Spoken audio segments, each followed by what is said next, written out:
Los estados financieros no son solo papeles llenos de números, ¿eh? Son como un código, un lenguaje que, si sabemos leerlo, nos cuenta la verdadera historia de una empresa. Y bueno, eso es justo lo que vamos a hacer aquí, aprender a descifrarlo. Es la pregunta del millón, ¿a que sí? Vemos una empresa, oímos hablar de sus éxitos, pero ¿cómo sabemos si de verdad le va bien? Si su salud financiera es de hierro o si hay algo por ahí oculto que no se ve a simple vista. Pues mira, por suerte, la respuesta está justo ahí, en la idea de un lenguaje universal para los negocios. Un sistema que está pensado para que todas las empresas hablen de su situación de una forma que todos podamos entender y, lo que es más importante, en la que podamos confiar.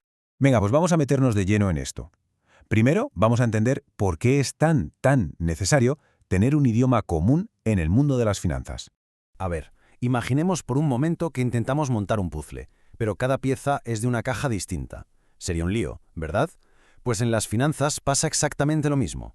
Sin unas reglas de juego compartidas, cada empresa contaría su historia a su manera, y así sería imposible comparar, analizar o simplemente fiarse de la información. La foto completa no existiría. Y aquí, para poner un poco de orden en todo este lío, es donde entran las reglas del juego.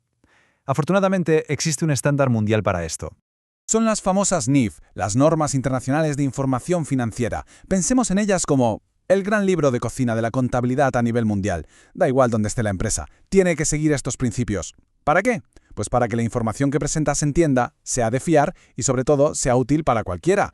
Y ojo, que estas reglas no se aplican a cualquier cosa. Rigen lo que se conoce como el conjunto completo de estados financieros. Como vemos aquí, son 5 documentos clave que cuentan la historia entera. El estado de situación financiera, el de resultados, el de flujos de efectivo, el de cambios en el patrimonio y un elemento fundamental que veremos ahora, las notas a los estados financieros. Entonces, el objetivo final de las NIF es que toda la información financiera cumpla estas 4 reglas de oro. Tiene que ser clara, sin medias tintas, consistente para poder ver cómo evoluciona la empresa de un año para otro, comparable para poder ponerla al lado de su competencia y ver quién lo hace mejor, y por supuesto transparente, o sea que ponga las cartas sobre la mesa. Sin esto, la confianza se va al traste. Vale, ya tenemos el marco general. Ahora vamos a lo bueno, a ver cómo todo esto cobra vida en el día a día de una empresa a través de sus políticas, sus estimaciones y a veces sus errores. Para ello vamos a conocer a una empresa, Comercializadora Andina SAS. Como cualquier otra, llega el momento de preparar sus informes financieros, y en ese proceso tiene que tomar decisiones que son bastante importantes. Lo primero es definir sus políticas contables. A ver, si las NIF son ese gran libro de cocina, la política contable es la receta específica que la empresa decide usar. Por ejemplo, ¿cómo va a calcular el desgaste, la depreciación de sus máquinas? Esa decisión es una política contable y no es ninguna tontería. Un método puede hacer que los beneficios parezcan más altos al principio, mientras que otro los reparte más en el tiempo. Y eso cambia totalmente la percepción de lo rentable que es la empresa.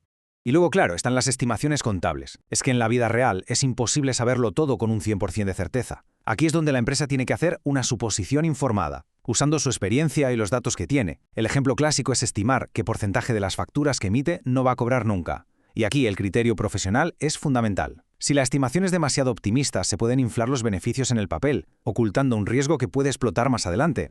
Y esto es importantísimo, ¿eh? Si una empresa decide cambiar una política, como el método de depreciación que decíamos antes, tiene que aplicarlo hacia atrás, de forma retroactiva. Es decir, tiene que recalcular las cifras de años anteriores como si siempre hubiera usado esa nueva política. Pero si lo que cambia es una estimación, porque ahora tiene más información, el cambio es prospectivo, solo afecta a las cifras de ahora en adelante. Es una diferencia clave para poder comparar bien los datos. Y bueno, por supuesto, a veces se cometen errores. Un fallo al calcular algo, un dato mal apuntado. Las NIF son muy claras en esto. Si se descubre un error de un año pasado, hay que corregirlo para asegurarse de que la información histórica sea siempre de fiar. Hemos hablado de políticas, estimaciones, errores, pero ¿dónde nos cuenta la empresa todo esto? Bueno, pues aquí llegamos a la parte que muchos se saltan, pero que, creedme, es el quid de la cuestión. Esta frase lo clava. No se trata solo de apuntar números en un libro. La calidad de verdad depende de cómo se presenta y se revela esa información. Es decir, de cómo se explica. La historia que hay detrás de las cifras es igual de importante que las cifras en sí. Y este gráfico lo muestra de maravilla. Los estados financieros te dan las cifras en bruto, pero son las notas las que te dan la explicación, el contexto. Ahí es donde la empresa te cuenta qué políticas ha elegido, qué estimaciones ha hecho. Es lo que convierte los datos en una historia transparente. Le da sentido a todo. Si volvemos a nuestro caso, a Comercializadora Andina, así es como lo veríamos en sus notas. Dirían, mira, nuestro método para la depreciación es una política contable. Lo mismo para cómo valoran su stock. Pero la estimación de que un 6% de sus ventas no las van a cobrar, eso es una estimación contable. Todo queda clarito y explicado para quien lo lea. Vale, hemos descifrado el proceso. Pero la gran pregunta es, ¿por qué tanto esfuerzo? ¿Para qué sirve todo esto al final del día? Pues el camino es bastante simple, pero muy potente. Todo empieza con información que sea clara y de fiar. Eso, a su vez, permite hacer un buen análisis financiero. Y claro, con un buen análisis, se toman decisiones de negocio mucho más inteligentes. Es una cadena de valor, de principio a fin.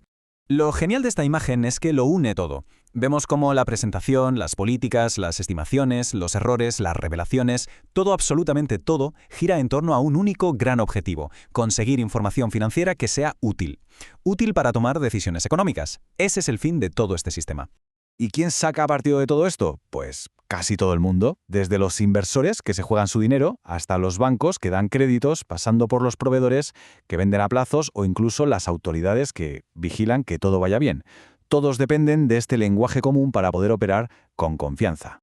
Así que, la próxima vez que tengamos delante un estado financiero, ya no veremos solo una tabla aburrida de números. Veremos una historia esperando a que la leamos. Con las reglas de juego ya claras, la pregunta que queda en el aire es: ¿qué historias vamos a descubrir si miramos más allá de las cifras?